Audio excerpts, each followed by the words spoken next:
Welcome back to the deep dive. Okay, so today we're digging into something pretty specific. That worry, Yeah. your car, maybe even a classic motorbike you love, just gone. Can something like the Samsung SmartTag 2 actually work as a sort of secret tracker? We looked into the sources you sent, and honestly, the first answer is a bit surprising. It's technically yes, you can, but that yes comes with a huge asterisk, doesn't it? Our mission today is figuring out why it's not just a straight swap for a proper GPS tracker. Exactly. It's fascinating because you have to look beyond just the features list and think about the actual physics involved. We're really comparing apples and oranges here. Right. A Bluetooth thing versus something using, mobile networks. And that difference changes everything for what you should expect. Okay, right. Let's break down how the SmartTag 2 actually works then. So on its own, it's really short range. Sources say Bluetooth, maybe 130 meters if you're outdoors with a clear line of sight.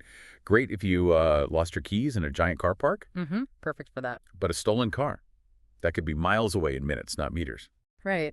And that 130 meters, well, it's almost a distraction from how it really finds things far away. Ah, okay, so this is where it gets clever. Yeah. You're talking about the Galaxy Find network. Precisely. That's the hidden superpower, if you like. Your tag doesn't need to talk directly back to your phone over long distances. It just needs to ping any other compatible Samsung device, phone, tablet, whatever that happens to pass nearby. And there are millions of those out there. So someone else's phone just walks past my lost tag.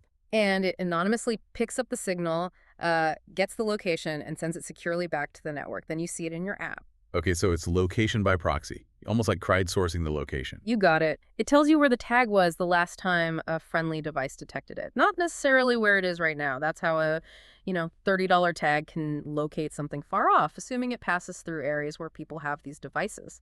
Right. Which brings us to the big trade-off then. If this network is so huge, why would anyone shell out for a dedicated GPS tracker? Like those ones mentioned in the sources, the Trekkie Geobit or Bouncy.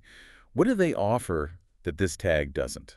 Well, they solve the problem the SmartTag kind of creates, which is the lack of real-time tracking.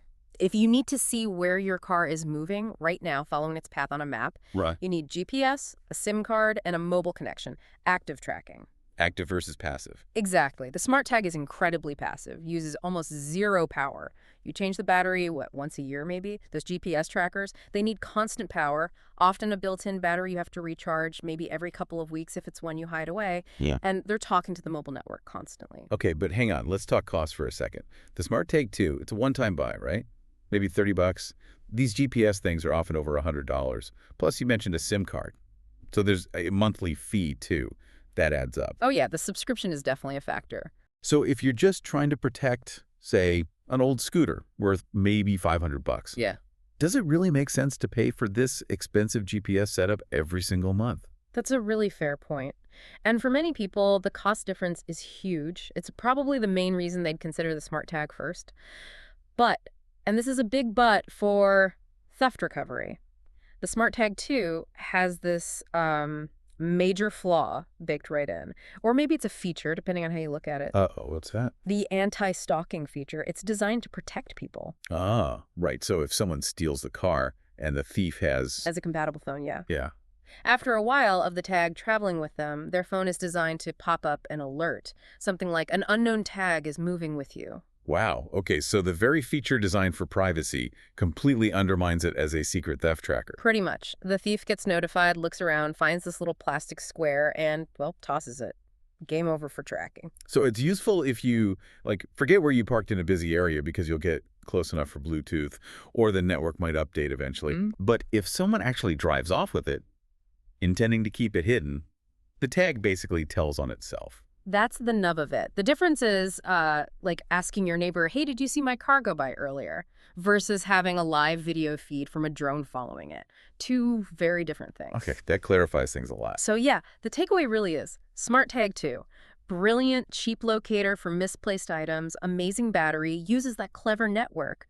But for tracking a stolen vehicle reliably, covertly, over time, it's just not built for that. Mainly because of that anti-stalking protocol. You really need a proper GPS device for peace of mind there. Which leaves us with a final thought for you, the listener, to chew on. If that anti-stalking feature warns the thief eventually, doesn't that mean the SmartTag is actually, maybe, paradoxically, the perfect tool for tracking their initial escape route? at least for those first few minutes or hours before they get the alert. How much tracking data do you really need? Something to think about.